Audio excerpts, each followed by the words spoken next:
Hello, back again for another story. I'm very excited about this one. This is a story about Gogglynippers. You don't know what Gogglynippers are? They're a kind of a monster, but they're not quite as scary as you might think. So my story today is called The Day the Gogglinipper Escaped. They look a bit funny, don't they? What's that? That looks like an old sock. The story is written by James McKnight. Let's go. One day, Diggle was out on the hillside, blowing his special whistle, rounding up the Gogglynippers. His trusty dog, Nuba, helped him bring in all the Gogglynippers, rounding them up one by one and herding them into their enclosure. Diggle counted the Gogglynippers. 1, 2, 3, 4, 5, 6, 7, 8, 9. Oh, only 9 Gogglynippers? Oh no, said Diggle. We're missing a Gogglinipper. How was Diggle going to tell Farmer McDoogle that he had lost a Gogglinipper, the biggest, scariest monster on the farm? It's a Gogglinipper farm. You ever been to a Gogglinipper farm? Me neither. Diggle decided that he had to find the missing Gogglinipper before it got dark. Have a look in that picture. Any sign of a Gogglinipper? I'm looking carefully. I'm trying to look. They were a bit purpley, weren't they? Can't see one. He headed up into the hills with his trusty dog, Nuba. There they go. I do like Nuba's scarf.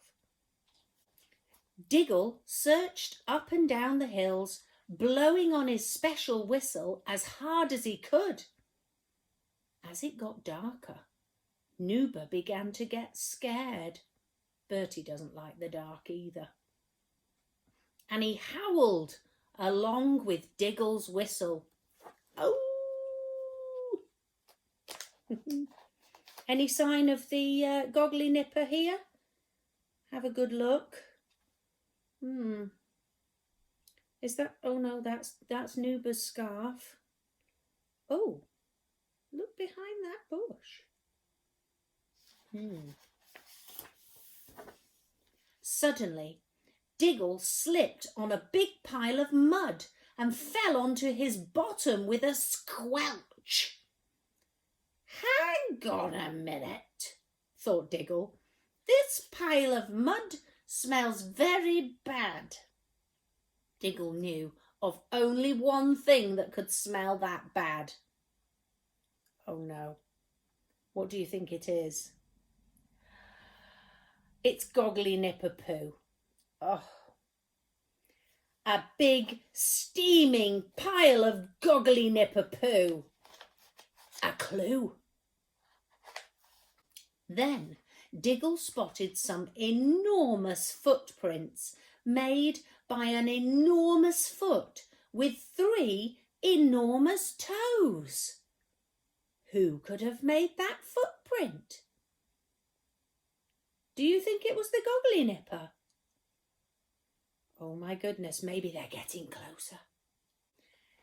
Diggle followed the footprints into a big cave. He edged slowly and carefully into the cave, as he knew that Gogglynippers are not only the biggest monsters, but they are also the most dramatic. Suddenly, there was a big roar, and the Gogglinipper came running out of the cave. He ran right up to Diggle, opened his mouth wide and licked him from top to bottom. What Diggle didn't know is that even the biggest monsters can be scared of the dark. So the Gogglinipper, having been a bit scared, was actually very happy to see him. Diggle attached a lead to the Gogglinipper. What a sensible chap. And he began the journey back to the farm to put the monster to bed. Diggle could hear all of the other monsters snoring very loudly. Can you make a snore noise? Bit louder. Oh my goodness. Even though he was very far away over the hills, he could still hear them. Monsters snore very loudly. When they were halfway home, the Gogglinipper started to act strangely. He sniffed the air and he got very excited. Then he started jumping up and down and began to pull on his lead. Diggle suddenly noticed a smell in the air. There's a bit of a funny smell round here, actually. Oh. What? Oh. It was the smell of very smelly old socks. Gogglynippers love eating very smelly old socks. The Gogglinipper sped off in the direction that the smell was coming from. "No!" screamed Diggle as he was pulled along, hanging on to the end of the lead. Nuba chased after them, barking. "All right, Nuba, that's enough." The Gogglinipper did not slow down for a second. He dragged Diggle up and down one hill and then up and down another. They raced faster and faster. Diggle couldn't even see what direction they were going.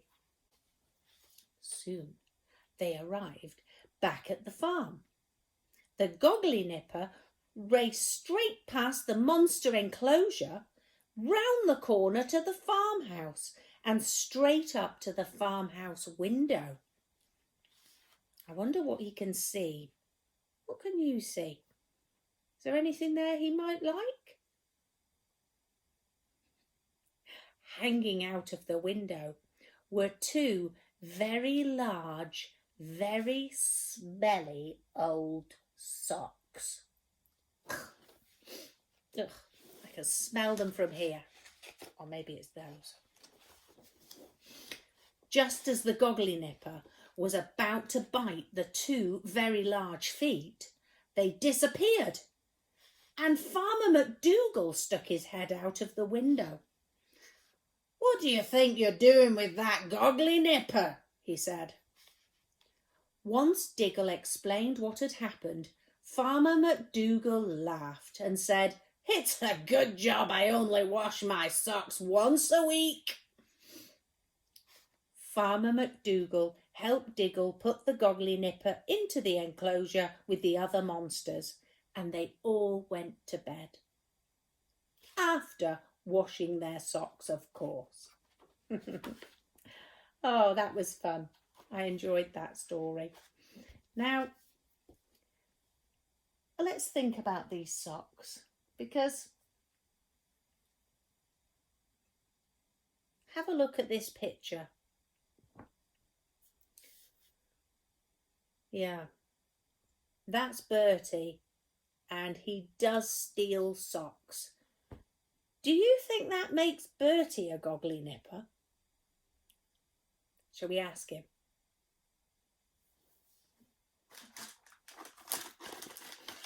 We've got the treats here.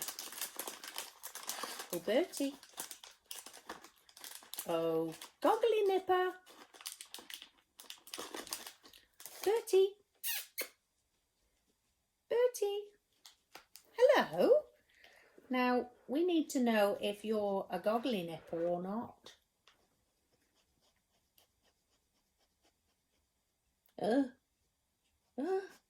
Which one? What do you choose? Oh, you're not a Gogglinipper after all, thank goodness. I hope you enjoyed the story. I love reading stories to you. And remember, monsters aren't real. They're just made up for stories. Take care of yourselves. Bye-bye.